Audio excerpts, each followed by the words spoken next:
د قدرمن وزیر صاحب، وزارت رهبری او رئیسانو او نورو مسئولینو سره به په همغږۍ او همکارۍ هڅه کوو چې په لوړو زده کړو سکتور کې یو داسې علمي چاپیریال رامنځته کړو چې د طب، قانونو، بندونو او نورو ټولو برخو کې په ځان بسیا او د بهرنیو هیوادونو د احتیاج څخه خلاص شو.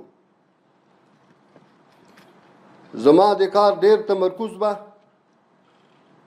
د تحصیلي نصابونو په معیاري کولو، علمي څېړنو ته لا زیاتې ودې ورکولو او محصلینو ته د لا زیاتو نوښتونو زمینو برابرول وي.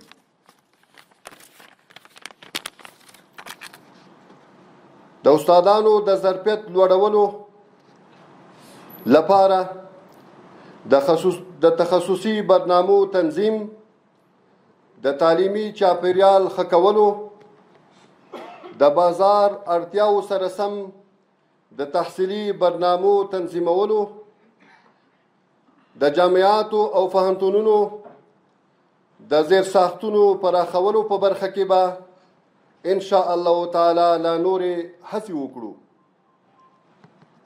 د تعلیمي نظام په ښه کولو او علمي لاسته راوړنو کې د څېړنو ونډه مهمه دی.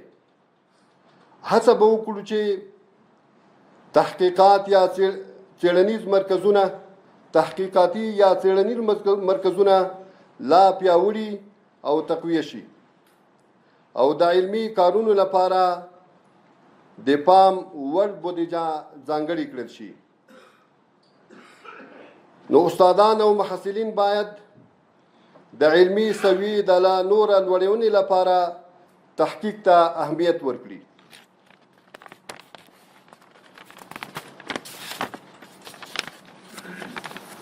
هڅه به وکړو چې د جامعاتو، پوهنتونونو او اماراتي اداراتو ترمنځ همکاري او همغږي لا زیاته او پراخه شي تر څو زده کړې عملي بڼه واخلي.